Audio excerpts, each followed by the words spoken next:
যদি কখনো কোনো আয়নায় নিজের প্রতিবিম্ব না দেখেন, তাহলে কি বুঝবেন?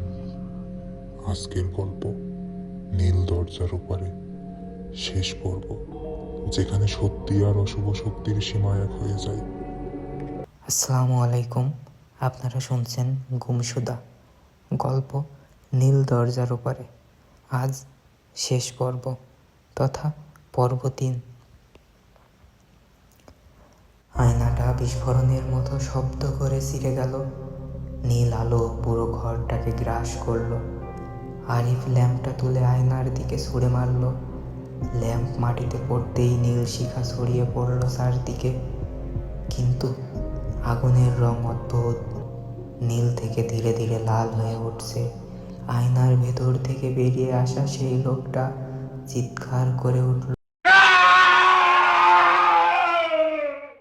চিৎকারটা মানুষের নয়, কোনো গভীর গুহা থেকে আসা প্রতিদ্বন্দ্বীর মতো। ঘরের দেওয়ালের চিহ্নগুলো একসাথে জ্বলে উঠল। মাটির নিচের কান্নার শব্দ হঠাৎ থেমে গেল। আরিফ দেখল লোকটার শরীর ধোঁয়ার মতো কুঁচকে যাচ্ছে। তার চোখ দুটো জ্বলছে লাল শিখার মতো।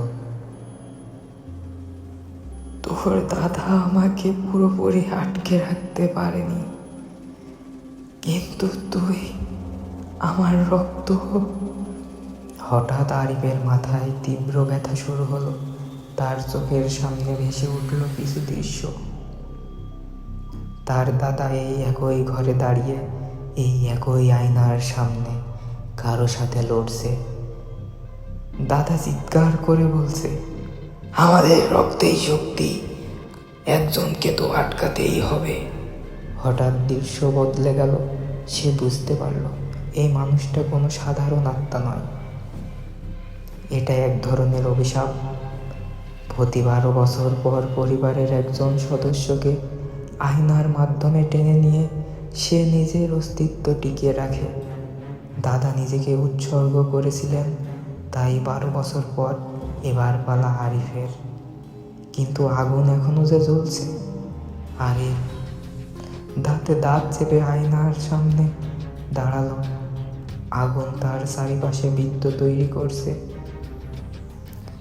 সে জোরে চিৎকার করে বলল, এই অভিশাপ আজ শেষ, শেষ। সে নিজের হাত আঙ্গুলের মধ্যে ঢুকিয়ে কাছের টুকরোগুলো তুলে নিল। কাছের টুকরোই হাত কেটে রক্ত বের হতে লাগলো আরিফের। রক্ত আগুনে পড়তেই শিখা আরো উঁচু হয়ে উঠল। লোকটা আতঙ্কে পিছিয়ে যেতে লাগলো। না, এটা সম্ভব না। আরিফ শেষ শক্তি দিয়ে কাছের টুকরোগুলো আগুনের ভেতর ছুঁড়ে ফেলল। হঠাৎ বিকট শব্দ, তারপর সম্পূর্ণ নীরবতা। নীল আলো নিভে গেল। ঘর আবার অন্ধকার। আরিফ মাটিতে লুটিয়ে পড়ল। ভোরবেলা পাখির ডাক, সূর্যের আলো ভাঙা জানালা দিয়ে ঢুকছে। আরিফ ধীরে ধীরে চোখ খুলল। ঘরটা স্বাভাবিক। দেওয়ালে কোনো চিহ্ন নেই, টেবিল নেই, আয়না নেই।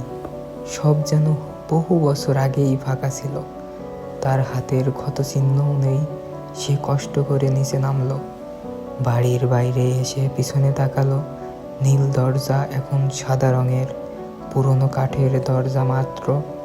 কোনো অদ্ভুত অনুভূতি নেই আর, সব শেষ। অনন্ত সে তাই বলল, শেষ। 3 মাস পর ঢাকায় নিজের বাসায় এক রাতে হঠাৎ ঘুম ভেঙে গেল তার। ঘরে অন্ধকার, কিন্তু ড্রেসিং টেবিলের আয়নায় হালকা নীল আলো। আরিফ ধীরে ধীরে উঠে দাঁড়ালো। আয়নার সামনে গিয়ে দাঁড়াতেই তার বুক থেমে গেল। আয়নায় তার প্রতিবিম্ব আছে, কিন্তু প্রতিবিম্বটা হাসছে। আরিফ হাসছে না। আয়নার ভেতরে সে ধীরে ধীরে ঠোঁট নাড়ল। 12 বছর অপেক্ষা করতে হবে না। ঘর ভরে গেল ঠান্ডা বাতাসে। আপনি যদি এই গল্পটা শেষ পর্যন্ত শুনে থাকেন, তাহলে আজ রাতে আয়নার সামনে দাঁড়িয়ে নিজের নাম একবারও বলবেন না, কারণ হয়তো কেউ অপেক্ষা করছে। এই ছিল আজকের গল্প, নীল দরজার ওপারে গল্পের শেষ পর্ব। কেমন লেগেছে জানাতে বলবেন না। আর নতুন নতুন গল্প পেতে অবশ্যই যুক্ত থাকুন আমাদের গুমসুদা চ্যানেলের সাথে। আর অবশ্যই সাবস্ক্রাইব করে পাশে থাকা বেল আইকনটি প্রেস করে দিবেন, যেন কোনো গল্প আপনারা মিস না করেন। আজকের মতো বিদায় নিচ্ছি। আসসালামু আলাইকুম।